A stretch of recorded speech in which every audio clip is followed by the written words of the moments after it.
In the spring of 1968, Los Angeles was a city divided, not by freeways or neighborhoods, but by opportunity. In the classrooms of East Los Angeles, thousands of Mexican-American students were growing tired of being treated like second-class citizens, and when no one would listen, they decided to walk out. It wasn't just a protest. It was a movement that began with frustration and ended up changing American education forever. In the 1960s, schools in East Los Angeles were among the most overcrowded in the country. Garfield, Roosevelt, Lincoln, Wilson, and Belmont high schools were filled beyond capacity. Textbooks were outdated, resources scarce, and teachers often told Mexican-American students to aim for manual labor instead of college. The curriculum ignored their history. Dropout rates in East LA schools reached more than 50%, while graduation rates in wealthier districts across town were nearly double. Parents had complained for years, but nothing changed. For many students, it felt like the system was designed to keep them in their place. Then, in early March 1968, everything erupted. It started at Wilson High School on March 1, 1968, when administrators canceled a student play for being too controversial. The decision became a spark. Students began meeting after school in living rooms and church halls, talking about what they could do. By March 5th, Garfield High joined, followed by Roosevelt, Lincoln, Belmont, and others over the next 2 days. By the end of that week, more than 15,000 students had walked out. Some estimates say closer to 20,000, making it one of the largest student protests in U.S. history, and the first mass action of the modern Chicano movement. They carried signs reading Chicano Power and Education Not Eradication. They weren't asking for special treatment, they were demanding equality.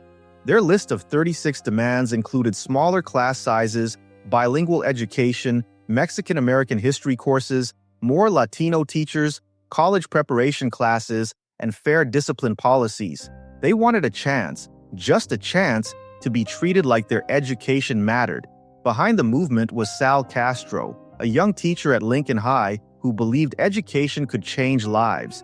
He had spent years encouraging students to speak up.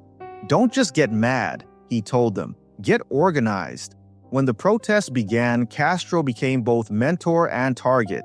The school board accused him of inciting rebellion. The press called him a radical, but for the students, he was proof that someone inside the system cared. Police were called to the schools to stop the walkouts. Some students were arrested, others beaten, and many were threatened with suspension. Yet day after day they returned, marching from schools to the Los Angeles Board of Education downtown, shouting in both English and Spanish. Television cameras captured the scenes, students being dragged by police officers, girls holding books as shields, and a bunch of teenagers shouting, "Viva la Raza" on the steps of City Hall. When the Board of Education finally agreed to meet with student representatives on March 28, 1968, they listened as the students read their 36 demands. But afterward, the board rejected them. Officials insisted the schools were doing their best. Still, the walkouts had done something more powerful than win policy changes. They had forced Los Angeles to see what it had ignored for decades. In June 1968, authorities struck back. Sal Castro and 12 other activists were indicted on felony conspiracy charges for allegedly disrupting the schools. The arrests infuriated the community. Churches and civic groups raised money for legal defense, and new protests erupted demanding their release. After 2 years of legal battles, the charges were dropped in 1970, but the message was clear: challenging the system had consequences. Even so, the movement didn't stop. Across the Southwest, from Texas to Colorado to New Mexico, other student groups organized their own walkouts. Inspired by East LA, the Chicano movement began to spread. Colleges started Chicano studies programs. Activists pushed for bilingual education and cultural representation. In Los Angeles, the seeds planted in those classrooms grew into something lasting. Many of the students who marched in 1968 went on to become teachers, journalists, lawyers, and elected officials.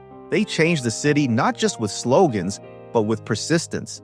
Today, the walls of Garfield, Roosevelt, and Lincoln High schools are covered with murals depicting that week in March 1968. Fists raised, books in hand, students marching together under a banner of unity. The faces are young, but the message is timeless. Education is a right, not a privilege. The 1968 East LA Walkouts didn't just demand change in schools, they forced Los Angeles to confront who it was and who it wanted to be. Those students proved that even without money, without power, and without permission, voices from the classroom could echo all the way to City Hall. More than half a century later, their chants still hang in the air over East Los Angeles, a reminder that real change often begins with the people who have the least to lose and the most to gain.